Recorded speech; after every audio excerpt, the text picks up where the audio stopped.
नमस्कार दोस्तों, आपका स्वागत है हिमाचल के सबसे ताज़ा खबरों के साथ। आज हम आपको 20 दिसंबर 2023 के मुख्य समाचार प्रस्तुत करेंगे। हिमाचल के विकास, पर्यटन और सामाजिक क्षेत्र की ताज़ा जानकारी के लिए हमारे चैनल को सब्सक्राइब करें और अपडेट के लिए हमें फॉलो करें। सरकार की गारंटियों पर हंगामा, गोबर लेकर विधानसभा पहुंचा विपक्ष, किया विरोध प्रदर्शन।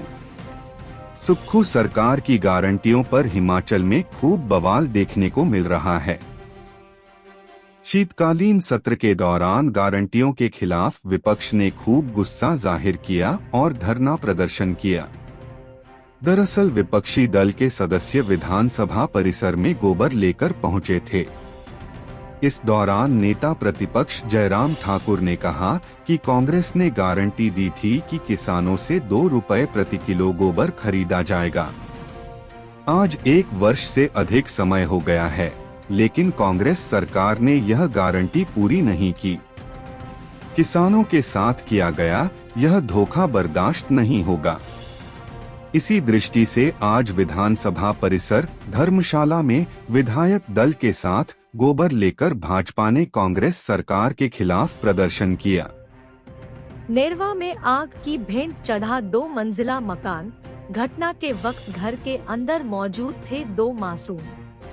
तहसील नेरवा की हलाव पंचायत के शलन गांव में 8 कमरों का 2 मंजिला मकान राख हो गया है।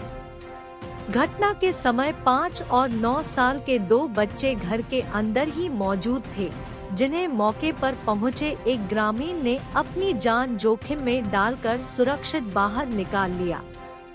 जिस समय घटना पेश आई, उस वक्त घर की एक महिला जंगल में लकड़ी लेने गई थी, जबकि परिवार के अन्य सदस्य दूसरे गांव में सेब के बागीचे में काम कर रहे थे। सूचना मिलते ही ग्रामीण घटनास्थल पर पहुंचे व लपटों को काबू करने में जुट गए। राजस्व विभाग आग से हुए नुकसान का आकलन करने में जुट गया है। फिलहाल आग से 1 करोड़ रुपए के करीब नुकसान का अंदाजा लगाया जा रहा है। हिमाचल में करवट बदलेगा मौसम, 21 से 22 दिसंबर को 5 जिलों में बारिश बर्फबारी की आशंका। हिमाचल प्रदेश के पर्वतीय इलाकों में रबी फसलों बुआई में देरी और राज्य का आतिथ्य उद्योग खराब मौसम की स्थिति पर नजर रखे हुए है। राज्य में दिन के समय असामान्य तापमान में वृद्धि और ज्यादातर इलाकों में साफ मौसम के असामान्य रुझानों के कारण मौसम विशेषज्ञ कुछ भी बताने की स्थिति में नहीं दिखाई दे रहे हैं।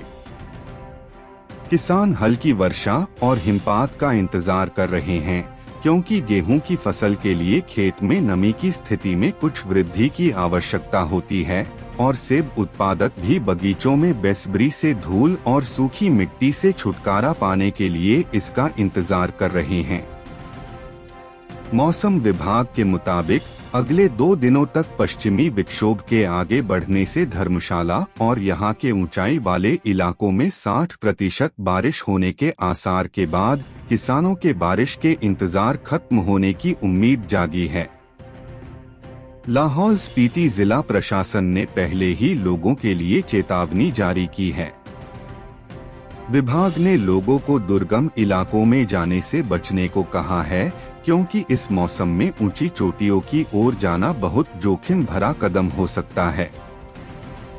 मौसम विभाग ने बताया कि 22 और 23 दिसंबर को चंबा, कांगड़ा, किन्नौर, कुल्लू और शिमला जिले के ऊंचे इलाकों में अलग अलग स्थानों पर हल्की बारिश या फिर हिमपात हो सकती है और राज्य के अन्य हिस्सों में दिसंबर के 24 से 31 तक मौसम शुष्क रहने के आसार जताए गए हैं।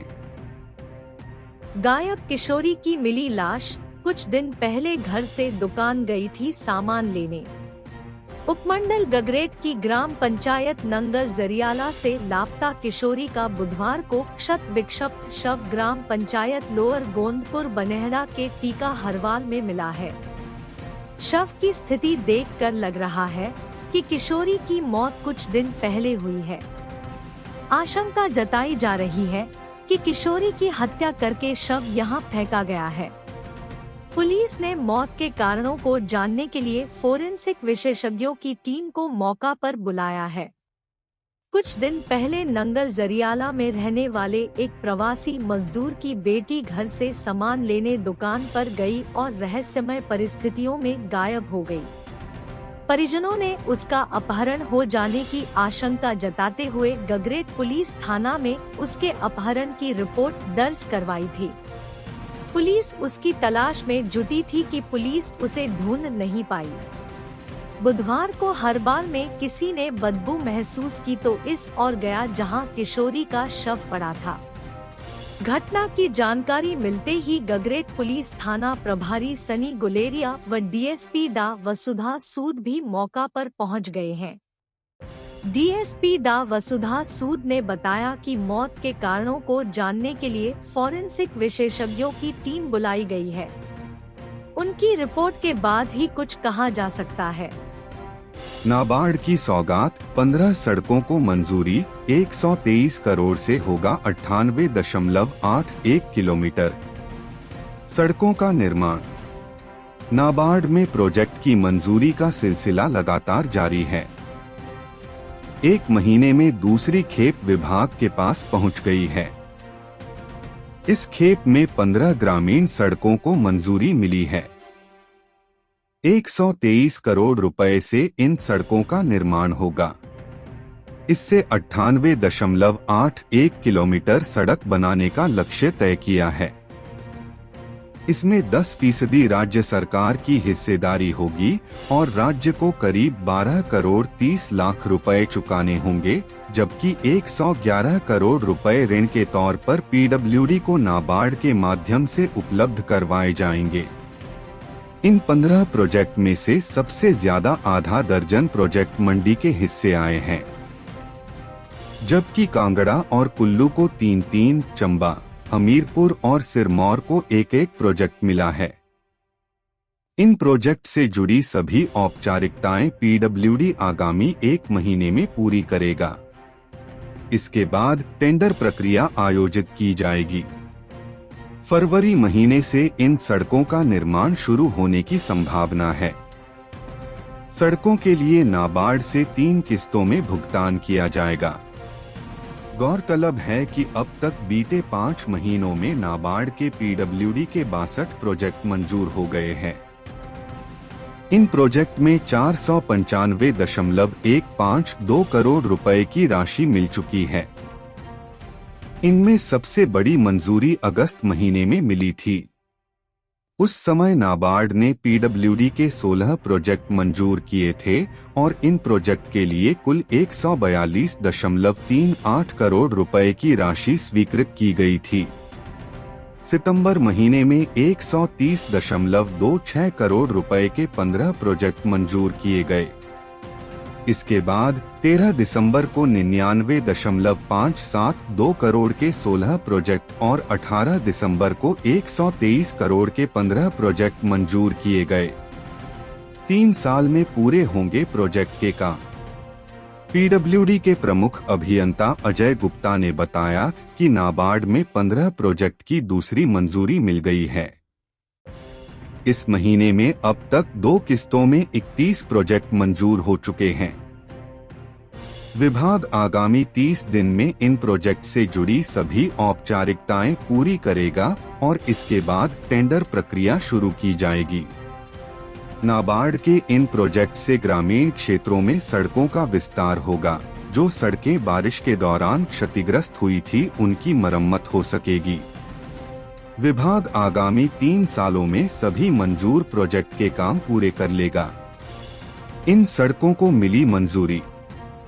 मंडी महोटा से बागशेर 14 किलोमीटर करसोग डिवीजन, नैरा से इमला खड्ड बरलपुल 1.33 किलोमीटर करसोग डिवीजन, सिखनमठ से कसान वाया मोरगलू ग्राम पंचायत उपरली सुरारी सदर और भारगाम 3.50 किलोमीटर डिवीजन सदर, चमियानाब वाया मैरा कुशेरी 6 किलोमीटर डिवीजन मंडी, रिसा से चौक वाया फागलूम सड़वान कुठेड़ मचलान 10 किलोमीटर डिवीजन सरकाघाट से खलरडू वाया लकवानू सूरजपुर बारी ब्रछवाड़, कांगड़ा संपर्क मार्ग अंबर गांव में सल्यानी खड्ड पर पुल का निर्माण 2.77 किलोमीटर।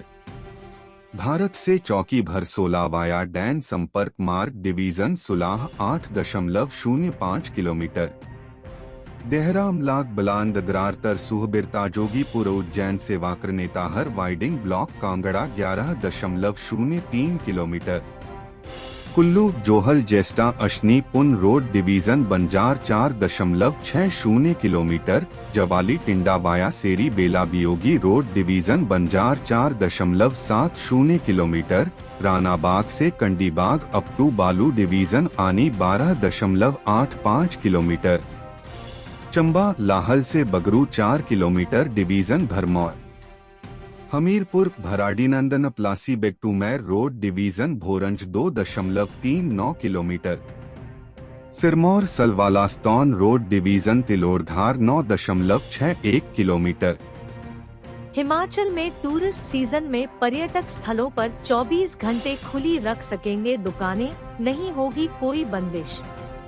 हिमाचल में विंटर टूरिस्ट सीजन में पर्यटक स्थलों पर कारोबारी 24 घंटे दुकान खुली रख सकेंगे।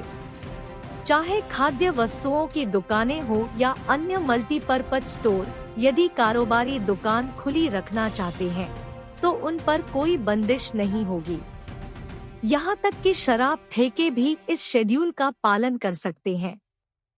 मुख्यमंत्री सुखविंदर सिंह सुक्खू ने ये आदेश टूरिस्ट सीजन को देखते हुए दिए हैं और इन्हें 20 दिसंबर 2023 से 2 जनवरी 2024 तक लागू किया जाएगा। इस बारे में विधानसभा की कार्यवाही के दौरान मुख्यमंत्री ने मंगलवार को फाइल साइन की है। हिमाचल में न्यू ईयर का टूरिस्ट सीजन शिमला, मनाली, डलहौजी और मकलोडगंज जैसे कई पर्यटक स्थलों में अच्छा चलता है। यहाँ बाहर से आने वाले पर्यटक मार्केट जल्दी बंद होने के कारण परेशान भी होते हैं। सर्दियों में शिमला के माल रोड पर भी देर रात सामान नहीं मिलता। इस फीडबैक और कारोबारी की मांग को देखते हुए अब यह फैसला लिया गया है। मुख्यमंत्री ने कहा कि हिमाचल आने वाले पर्यटकों और राज्य की कारोबारियों के हित को देखते हुए एक सीमित अवधि के लिए इस नए आदेश को लागू किया जा रहा है। कोटला त्रिलोकपुर में दोनों सुरंगें आर पार, फिनिशिंग का काम शेष मार्च तक पूरा करने का रखा लक्ष्य। पठानकोट मंडी 4 लेन पर उपमंडल जवाली के अधीन कोटला में भेड़ खड्ड से लेकर तखनियाड़ तक 13 किलोमीटर लंबा हिस्सा आता है, जिसमें करीबन 274 करोड़ की लागत से 1150 मीटर लंबी 2 सुरंगों का निर्माण हो रहा है। पहला भाग भेड़ खड्ड से लेकर सियूनी तक 9 किलोमीटर है, जबकि दूसरा भाग मनियाड़ी से तखनियाड़ तक 4 किलोमीटर लंबा है। पहले भाग में ही 2 सुरंगों का निर्माण हो रहा है, जिसमें पहली टनल कोटला बाजार के अस्तित्व को बचाने के लिए बाजार से बाहर निर्मित हो रही है, जिसकी लंबाई करीबन 700 मीटर है तथा इस पर करीबन 163 करोड़ रुपए खर्च होंगे। इसमें वाहनों के आने जाने के लिए अलग अलग लेन होगी। दोनों लेन में 2-2 वाहन आ जा सकेंगे, जबकि दूसरी टनल त्रिलोकपुर से निर्मित हो रही है, जिसकी लंबाई करीबन 450 मीटर है तथा इस पर 112 करोड़ रुपए खर्च होंगे, जिसमें भी वाहनों के आने जाने के लिए अलग अलग लेन बनेगी और लेन के कटिंग में भी मशीनरी लगी हुई है।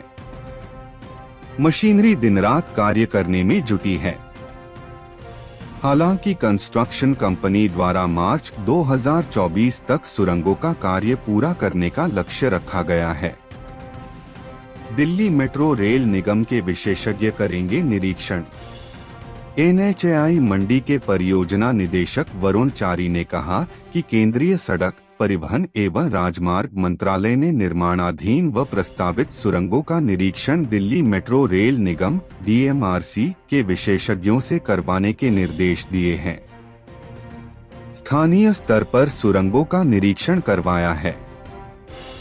सुपर स्पेशलिटी अस्पताल को 4 लेन से जोड़े की तारीख तय, जून तक बनेगा, जल्द मिलेगी सुविधा। प्रदेश के पहले सुपर स्पेशलिटी अस्पताल को 4 लेन से जोड़े की तारीख तय हो गई है। NHAI ने आगामी 6 महीने में अस्पताल को 4 लेन से जोड़े की बात कही है। कालका शिमला NH पर शकराल से ढली तक के हिस्से में अस्पताल को 4 लेन से जोड़े की तैयारी है। NHAI के क्षेत्रीय अधिकारी अब्दुल बासित ने कहा कि जून 2024 तक सुपर स्पेशलिटी सुविधा से जोड़ दिया जाएगा। अब्दुल बासित मंगलवार को NHAI कार्यालय में 4 लेन की समीक्षा बैठक ले रहे थे। शकराल से ढली तक शिमला बाईपास 4 लेन चामियाना से होकर IGMC के सुपर स्पेशलिटी परिसर के पास से गुजर रही है। इस संपर्क को सर्वोच्च प्राथमिकता के आधार पर जून 2024 तक पूरा किया जाना चाहिए। परियोजना का काम पूरा होने का लक्ष्य दिसंबर 2026 तक रहेगा, लेकिन NHAI सुपर स्पेशलिटी अस्पताल के हिस्से को इस अवधि से पहले तैयार करेगा, ताकि सुपर स्पेशलिटी कैंपस को मरीजों के लाभ के लिए जल्द उपयोग में लाया जा सके। अब्दुल बासित ने निर्देश दिए हैं कि प्रोजेक्ट शुरू होने के बाद इस लिंक रोड की पाक्षिक समीक्षा की जानी चाहिए, ताकि काम शीघ्र हो सके। सुपर स्पेशलिटी परिसर में स्थापित उपकरण बेकार। शिमला में IGMC के मुख्य परिसर के साथ कोई कनेक्टिविटी नहीं होने के कारण भट्टाकुफर में IGMC सुपर स्पेशलिटी सुविधा अप्रयुक्त पड़ी हुई है। IGMC के मुख्य परिसर के साथ चमियाना के माध्यम से कोई उचित कनेक्टिविटी नहीं होने के कारण सुपर स्पेशलिटी परिसर में स्थापित उच्च लागत वाले उपकरण उचित कनेक्टिविटी के अभाव में बेकार पड़े हुए हैं और मरीजों को परेशानी हो रही है।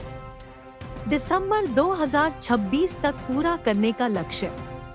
परियोजना निदेशक NHAI आनंद कुमार ने बताया कि यह 4 लेन दिसंबर 2026 तक पूरा हो जाएगा और सभी मंजूरी प्राप्त होने के बाद जल्द ही काम शुरू किया जाएगा। SP नेगी ने अनुरोध किया कि इस संपर्क को प्राथमिकता से पूरा किया जाए।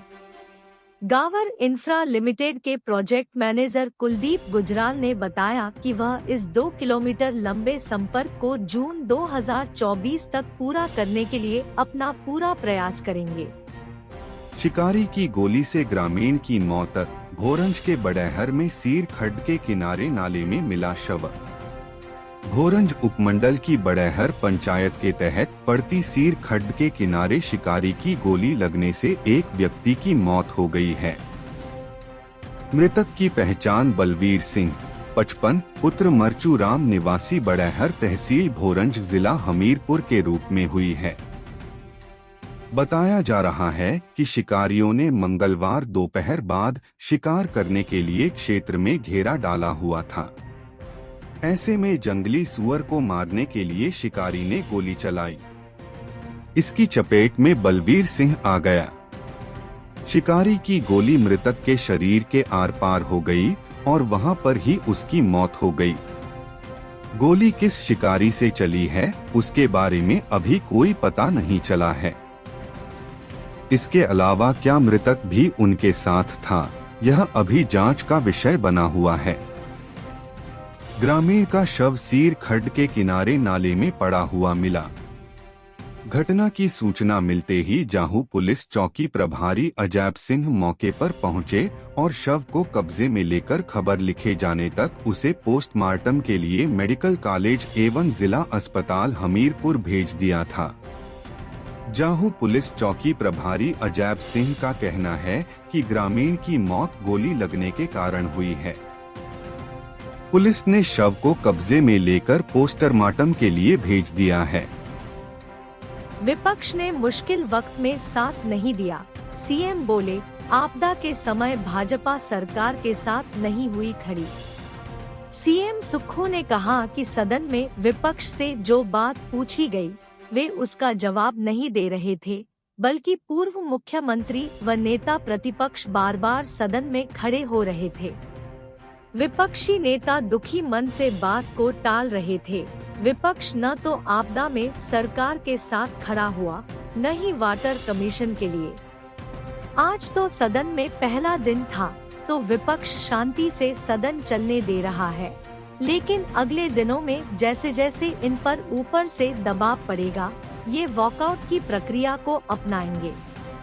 हिमाचल प्रदेश सरकार की 14वीं विधानसभा के शीतकालीन सत्र के पहले दिन धर्मशाला के तपोवन विस भवन में मुख्यमंत्री सुखविंदर सिंह सुक्खू ने मीडिया से बातचीत करते हुए कहा कि केंद्र सरकार ने प्रदेश सरकार को 2023 से 24 ने 6,600 करोड़ की लिमिट दी है, जबकि भाजपा सरकार के समय में 14,000 करोड़ की लिमिट दी थी और वह अब हमसे पूछ रहे हैं। भाजपा सदन में भी झूठ बोल रही है और झूठ सच से बार बार टकराता है। मुख्यमंत्री ने कहा कि आज विधानसभा का पहला दिन बहुत अच्छा गया है। आज रेणुकाजी विधानसभा क्षेत्र से प्रदेश विधानसभा को डिप्टी स्पीकर मिला है। मुख्यमंत्री ने कहा कि कांग्रेस वर्किंग कमेटी की बैठक में जाने का अभी विचार विमर्श चल रहा है। सीएम ने कहा कि जिला कांगड़ा के इंदौरा कंदरोड़ी में पेप्सिको कारखाना लगाने जा रहे हैं। मुख्यमंत्री बुधवार को कंदरोड़ी में पहुंचकर शिलान्यास करेंगे। इससे युवाओं को रोजगार मिल पाएगा। कोविड-19 वॉरियर के सवाल पर उन्होंने कहा कि पूर्व सरकार ने बिना नियम के ही इनकी नियुक्ति की थी। आने वाले समय में सरकार उनको एडजस्ट करने की रणनीति बनाने पर काम करेगी। हाथ मिले दिल खिले, मिट गए सियासी गिले। पहले दिन सदन में सीएम ने नेता प्रतिपक्ष से मिलाया हाथ। विधानसभा के शीतकालीन सत्र की शुरुआत धर्मशाला के तपोवन में सुबह 11 बजे कार्यवाही के साथ हुई। मुख्यमंत्री सुखविंदर सिंह सुक्खू ने सदन के भीतर आते ही सबसे पहले नेता प्रतिपक्ष जयराम ठाकुर और अन्य भाजपा विधायकों से हाथ मिलाया। यह हाथ ऐसे मिला कि जैसे दिल भी मिल गए। हालांकि भाजपा विधायक पहले ही दिन कांग्रेस की गारंटियों पर पोस्टर पहनकर गेट तक आए, नारेबाजी भी की, लेकिन उसके बाद सदन के भीतर आने के बाद कार्यवाही में बिना व्यवधान शामिल हुए। सदन में पहले दिन मुख्यमंत्री सुखविंदर सिंह सुक्खू ने नए मंत्रियों का परिचय करवाया। राजेश धर्माणी और यादवेंद्र गोमा को कैबिनेट में शामिल किया गया है। बहुत जल्द इन्हें विभाग भी दे दिए जाएंगे। मुख्यमंत्री ने कहा कि कांगड़ा में 75 साल के बाद एक दलित और युवा नेता को कैबिनेट मंत्री बनाया गया है। इसके बाद विधानसभा में दिवंगत पूर्व विधायक बीके चौहान को याद किया गया। बीके चौहान चंबा सीट से भाजपा के 2 बार विधायक रहे हैं। मुख्यमंत्री ने यह शोक प्रस्ताव लाया और कहा कि पूर्व विधायक का 29 नवंबर को दुखद निधन हो गया था। इस शोक प्रस्ताव में नेता प्रतिपक्ष के अलावा विधायकों हंसराज, डा जनक राज, नीरज नैयर और विपिन परमार इत्यादि ने भी अपनी बात रखी। जयराम से बोले सीएम, यह भी व्यवस्था परिवर्तन। मुख्यमंत्री जब सदन में अपने नए मंत्रियों का परिचय करवा रहे थे तो जयराम ठाकुर ने दूसरी तरफ से तंज कसा कि एक तो मंत्री लेट बनाया, अब इनको विभाग कब दे रहे हो? कहीं ऐसा तो नहीं कि अब 1 साल के बाद बनाया तो अगला 1 साल पोर्टफोलियो के लिए इंतजार करना पड़े? इस पर सीएम ने हंसते हुए जवाब दिया, यह भी एक व्यवस्था परिवर्तन है। कालका शिमला रेलवे ट्रैक पर दौड़ी सेट, ट्रायल सफल, बंगलुरु की टीम ने तैयार की रिपोर्ट। हेरिटेज कालका शिमला रेलवे ट्रैक पर मंगलवार को सोलन तक 3 डिब्बों वाली train set, self propelled hydraulic multiple unit का सफल ट्रायल हो गया। बता दें कि मंगलवार को सुबह 9:35 बजे ट्रेन सेट कालका स्टेशन से रवाना होकर 11:40 बजे सोलन रेलवे स्टेशन पर पहुंचा। वहीं 15 मिनट बाद 11:55 बजे यह वापस कालका के लिए रवाना हो गई। ट्रायल के दौरान गाड़ी में तकनीकी टीम भी साथ रही। इसी के साथ बंगलुरु से भी टीम आई। टीम ने ट्रेन सेट के बारे में रिपोर्ट तैयार की। अब यह रिपोर्ट बोर्ड को भेजी जाएगी। गौर रहे कि अब इसके बाद कालका से शिमला रेलवे स्टेशन तक इसका ट्रायल होगा। यदि यह ट्रायल पूरी तरह सफल रहेगा तो बोर्ड की ओर से जल्द ही पर्यटकों को ट्रेन सेट की सुविधा दे दी जाएगी। 3 बोगी वाली ट्रेन में खामियों को दूर करने के बाद यह ट्रायल किया गया। इससे पहले सोमवार को कालका से धर्मपुर तक ट्रायल सफल रहा था। गौर रहे कि नैरोगेज रेल लाइन पर भी मंत्रालय की ओर से पर्यटकों को जल्द कई सुविधाएं दी जाएंगी। इसमें आरामदायक सफर के लिए ट्रेन सेट को भी जोड़ा जाएगा। इसका ट्रायल बोर्ड की टीम कर रही है। बीते 8 माह में ट्रेन सेट के 4 ट्रायल किए गए। 1 मकान 2 दुकानें राख। सनारली में अचानक सुलगी चिंगारी ने बरपाया कहर, 25 लाख का नुकसान। उपमंडल मुख्यालय करसोग से 3 किलोमीटर दूर सनारली में 3 भाइयों का संयुक्त मकान तथा दुकानें जलकर राख हो गई। अग्निकांड की सूचना मिलते ही स्थानीय लोग आग बुझाने में जुट गए। वहीं फायर ब्रिगेड भी मौके पर पहुंच गई। आग इतनी भयंकर थी कि देखते ही देखते 4 कमरों का मकान व 2 दुकानें राख के ढेर में तब्दील हो गई। अग्निकांड की भेंट चढ़ा मकान चंद्र सिंह, केसर सिंह तथा दविंद्र सिंह का है। सोमवार रात अचानक 11 बजे मकान में आग लग गई। देखते ही देखते आग ने भयंकर रूप धारण कर लिया और सारे मकान को अपनी चपेट में लग लिया। अग्निकांड में पीड़ित परिवारों को 25 लाख रुपए का नुकसान हुआ है। दुकानदार सुशील कुमार शिल्ली ने बताया कि उनका इसी मकान के किनारे पर स्टोर था, जिसमें लगभग 1 लाख रुपए का सामान जलकर राख हो गया है। पंचायत प्रधान देवेंद्र कुमार ने कहा कि अग्निकांड की घटना का शिकार हुए पीड़ित परिवार की मदद की जाए। उपमंडलाधिकारी नागरिक नरेंद्र सिंह तथा तहसीलदार कैलाश कौंडल ने कहा कि प्रशासन की तरफ से पीड़ितों को 10,000 रुपए की आर्थिक सहायता दी गई है। ऊना में स्कूल की गाड़ी में आग, बाल बाल बचे छात्र।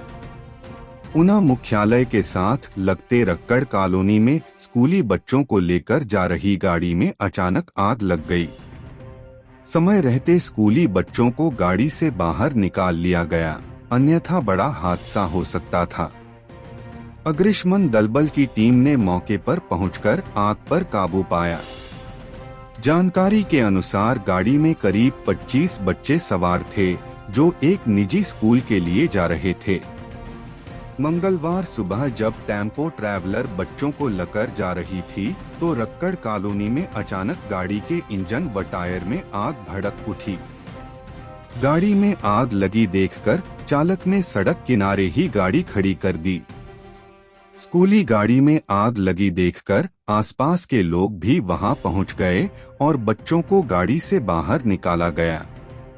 अग्निशमन अधिकारी ऊना नितिन धीमान ने बताया कि स्कूल की गाड़ी में आग लगने की सूचना मिली थी। अग्निशमन कर्मियों ने आग पर काबू पा लिया है। उधर एसपी अरजित सेन ठाकुर ने बताया कि पुलिस मामले को लेकर जांच में जुट गई है। एएसआई और हेड कांस्टेबल निपटाएंगे चालान। परिवहन विभाग ने एमवी एक्ट में किया संशोधन, अधिसूचना जारी। प्रदेश में अब एएसआई और हेड कांस्टेबल भी वाहनों के चालानों का निपटारा कर सकेंगे। परिवहन विभाग द्वारा मोटर व्हीकल एक्ट में संशोधन किया गया है, जिसमें परिवहन विभाग के एमवीआई, ट्रैफिक इंस्पेक्टर भी चालानों का निपटारा कर सकेंगे। मोटर व्हीकल एक्ट में किए गए संशोधन से वाहन चालकों को भी चालान का भुगतान करने में आसानी होगी। वहीं प्रदेश में पेंडिंग पड़े हजारों चालानों का भी जल्द निपटारा हो पाएगा। इससे पहले पुलिस विभाग में एसआई रैंक से ऊपर के अधिकारियों को चालाना निपटारा करने की पावर दी गई थी, लेकिन अब प्रदेश सरकार ने पुलिस विभाग के एएसआई और हेड कांस्टेबल को भी चालान का निपटारा करने की अनुमति दे दी है। इसके अलावा परिवहन विभाग में एमवीआई व ट्रैफिक इंस्पेक्टर भी करेंगे चालानों का निपटारा कर सकेंगे। परिवहन विभाग के प्रधान सचिव आर.डी. नजीन ने इस बारे में आदेश जारी किए हैं। प्रदेश सरकार द्वारा इस बारे में अधिसूचना जारी कर दी गई है। मोटर व्हीकल एक्ट में संशोधन करने के बाद पुलिस विभाग में एएसआई और हेड कांस्टेबल बिगदैल वाहन चालकों के चालानों का निपटारा कर सकेंगे। सड़क सुरक्षा नियमों को लागू करने में मिलेगी मदद।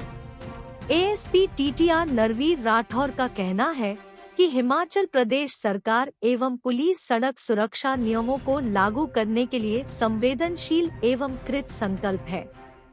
पुलिस विभाग के मुख्य आरक्षी एवं सहायक उपनिरीक्षक को मोटर वाहन अधिनियम के तहत विभिन्न धाराओं के तहत जुर्माना वसूल करने के लिए शक्तियां हिमाचल सरकार द्वारा प्रदान कर दी गई है।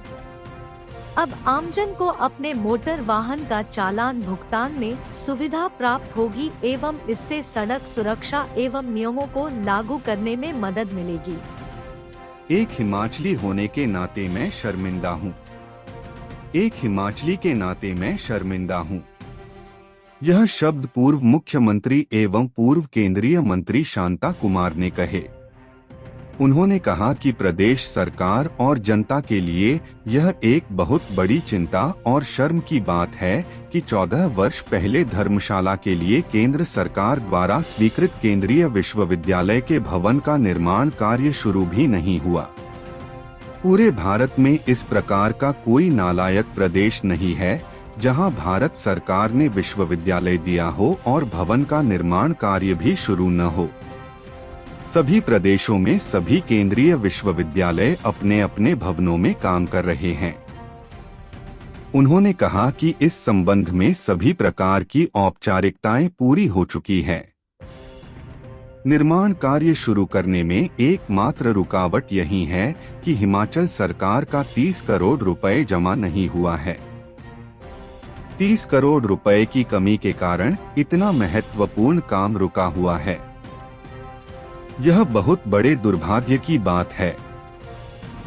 शांता कुमार ने कहा, यह भयंकर अन्याय कांगड़ा जिला से 14 वर्षों से हो रहा है। लोग बहुत अधिक दुखी है और क्रोधित है। इससे पहले कि यहाँ पर कोई बड़ा आंदोलन शुरू हो, हिमाचल प्रदेश सरकार को अतिशीघ्र 30 करोड़ रुपए जमा करवाकर भवन का निर्माण शुरू करना चाहिए। मंडी के वास्तुकार आर.पी. वैद्य को लाइफ टाइम अचीवमेंट पुरस्कार। भारतीय कंक्रीट संस्थान AICIA ने हिमाचल प्रदेश राज्य बिजली बोर्ड में मुख्य वास्तुकार के तौर पर कार्यरत रहे मंडी के राजेंद्र पाल वैद्य को आर्किटेक्ट क्षेत्र में उनकी उपलब्धियों के लिए लाइफ टाइम अचीवमेंट पुरस्कार से नवाजा है। शिमला में संपन्न समारोह में उनका यह पुरस्कार उनके बेटे अमित वैद्य ने हासिल किया, क्योंकि आर.पी. वैद्य इन दिनों अस्पताल में उपचाराधीन है। ICI के अध्यक्ष VPS जसवाल ने कहा कि भारतीय कंक्रीट संस्थान एक गैर लाभकारी संगठन है जो कंक्रीट पर ज्ञान के प्रसार करने, कंक्रीट की प्रौद्योगिकी और निर्माण को बढ़ावा देने और कंक्रीट की अनुसंधान आवश्यकताओं का संबोधित करने के लिए समर्पित है। जसवाल ने कहा कि क्षेत्र के प्रतिष्ठित वास्तुकारों और इंजीनियरों, जिन्होंने प्रसिद्ध इमारतों और परियोजनाओं को डिजाइन और निष्पादित किया है, को विभिन्न पुरस्कारों के लिए चुना गया है। उन्होंने बताया कि पुरस्कारों में life time achievement trophy, young technologist award आदि शामिल है। विशेष ऑडिट पूरा होने तक प्रबंधन समिति निलंबित, सहायक पंजीयक ने सभा का कार्य सुचारू चलाने के लिए नियुक्त किया प्रशासक। जिला ऊना की सबसे बड़ी परिवहन सहकारी सभा दी न्यू विशाल हिमाचल गुड्स परिवहन सहकारी सभा गगरेट का विशाल ऑडिट पूरा होने तक संयुक्त सचिव सहकारिता के आदेश पर सहायक पंजीयक सहकारी सभाएं ऊना ने सहकारिता अधिनियम 1968 की धारा 37(1)(a) में प्रदत्त शक्तियों का इस्तेमाल करते हुए प्रबंधन समिति को निलंबित कर दिया है। गगरेट के ही एक व्यक्ति ने परिवहन सहकारी सभा में वित्तीय अनियमितताओं की शिकायत की थी। बेशक अभी विशेष ऑडिट नहीं हो पाया है, लेकिन रिकॉर्ड के साथ छेड़छाड़ न हो इसके लिए सभा की प्रबंधन समिति को विशेष ऑडिट पूरा हो जाने तक निलंबित कर दिया है। सभा के खिलाफ आई शिकायत पर सहायक पंजीयक सहकारी सभाएं ऊना राकेश कुमार ने पाया कि सभा के पहले हुए अंकेक्षणों में सभा द्वारा सही दस्तावेज प्रस्तुत न करने के चलते सभा का अंकेक्षण सही तरीके से नहीं हो सका है। सभा कर्मचारियों द्वारा सभा का रिकॉर्ड ठीक ढंग से नहीं लिखा गया है। सभा के अंकेक्षण नोटों में वर्ष 2015 से 16 से वर्ष मार्च 2022 तक कितना टीडीएस सभा सदस्यों को देने योग्य बकाया है, इसका जिक्र अंकेक्षण नोटों में नहीं है। यही नहीं बल्कि सहकारी सभाएं नियमों 1971 के नियम संख्या 60 के अंतर्गत वर्णित महत्वपूर्ण रिकॉर्ड रोकड़, बही, साधारण खाता व व्यक्तिगत खाते सही ढंग से तैयार नहीं किए गए हैं। रोकड़ बही में किराया, टीडीएस राशि व टीडीएस पर प्राप्त ब्याज का इंद्राज नहीं है। महज सभा कर्मचारियों द्वारा तैयार सूचियों पर ही अंकेक्षण किया है, जिसके चलते सभा में वित्तीय अनियमितताएं होने की संभावना है। सहकारी निरीक्षक उमेश कुमार व नरेंद्र पाल को विशेष ऑडिट का जिम्मा दिया है। सहायक पंजीयक सहकारी सभाएं राकेश कुमार ने इसकी पुष्टि की है। जल्द और तेज गति से होगा कांगड़ा गगल एयरपोर्ट का विस्तार। कांगड़ा गगल एयरपोर्ट के विस्तारीकरण को लेकर अब कार्य को और तेज गति से आगे बढ़ाया जाएगा। धर्मशाला में विधानसभा के शीतकालीन सत्र के दौरान मुख्यमंत्री सुखविंदर सिंह सुक्खू की अध्यक्षता में चीफ सेक्रेटरी, राज्य अधिकारियों, कांगड़ा के अधिकारियों सहित डीसी कांगड़ा के साथ गगल एयरपोर्ट के कार्यों को लेकर समीक्षा बैठक की है, जिसमें गगल एयरपोर्ट के विस्तार के कार्यों को जल्द धरातल पर उतारने को लेकर सीएम की ओर से दिशानिर्देश जारी किए गए हैं। सीएम ने बताया कि कांगड़ा एयरपोर्ट के विस्तारीकरण से संबंधित कार्रवाई को लेकर विभिन्न विभागों के अधिकारियों के साथ विस्तार से चर्चा की गई। जिला कांगड़ा को प्रदेश की पर्यटन राजधानी के रूप में विकसित करने की प्रतिबद्धता के चलते ही तेज गति से कार्य को आगे बढ़ाया जा रहा है। इसके अलावा मुख्यमंत्री सुक्खू ने कहा कि पालमपुर पर्यटन विलेज का काम भी जल्द शुरू किया जाएगा।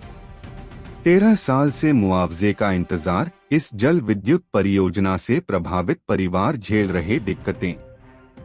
सतलुज जल विद्युत परियोजना के प्रभावित को 13 साल बीत जाने के बाद भी मुआवजा राशि नहीं मिल पाई है। प्रभावित सरकार, प्रशासन व परियोजना के प्रबंध वर्ग के ढुलमुल रवैये के चलते खासे परेशान है और सरकार, परियोजना प्रबंधन सहित जिला प्रशासन से मांग की है कि इस परियोजना के प्रभावित 4000 परिवारों को लंबित 5 करोड़ रुपए की मुआवजा राशि प्रदान करके राहत दी जाए। अन्यथा मजबूरन होकर परियोजना के प्रभावितों को आंदोलन का रुख अख्तियार करने के लिए विवश होना पड़ेगा। इसकी सारी जिम्मेदारी परियोजना प्रबंधन, सरकार और जिला प्रशासन की होगी। गौर हो कि इस परियोजना के निर्माण कार्य के दौरान जो भूमि का अधिग्रहण किया था, इसके चलते तकरीबन 10 साल पहले पीड़ित और प्रभावित परिवारों को मुआवजे के नाम पर कुछ राशि तो दे दी गई है, लेकिन बाकी बची शेष राशि का आज दिन तक इस परियोजना के निर्माण से प्रभावित 4000 परिवारों को मुआवजा चुकता नहीं किया गया है।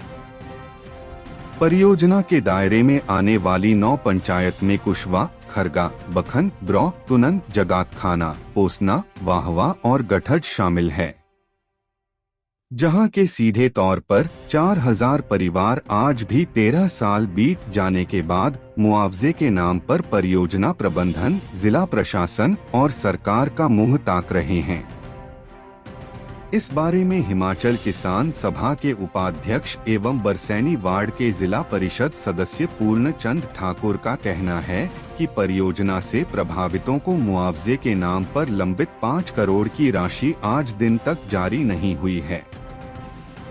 विनय कुमार सर्वसम्मति से चुने गए हिमाचल विधानसभा के उपाध्यक्ष, सीएम सुक्खू ने दी बधाई।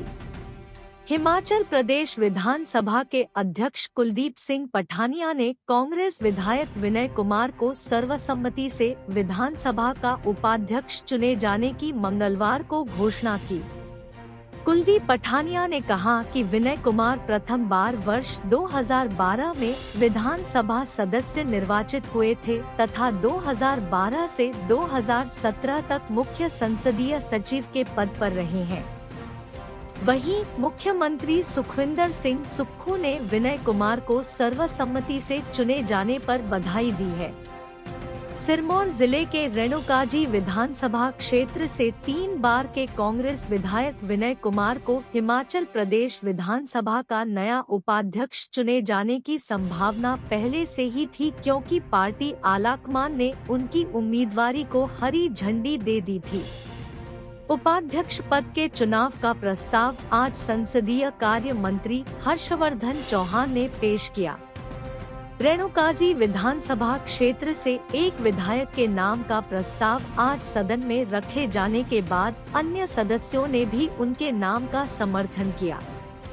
विनय कुमार स्वर्गीय डॉक्टर प्रेम सिंह, पूर्व मुख्य संसदीय सचिव हिप्र सरकार के पुत्र हैं।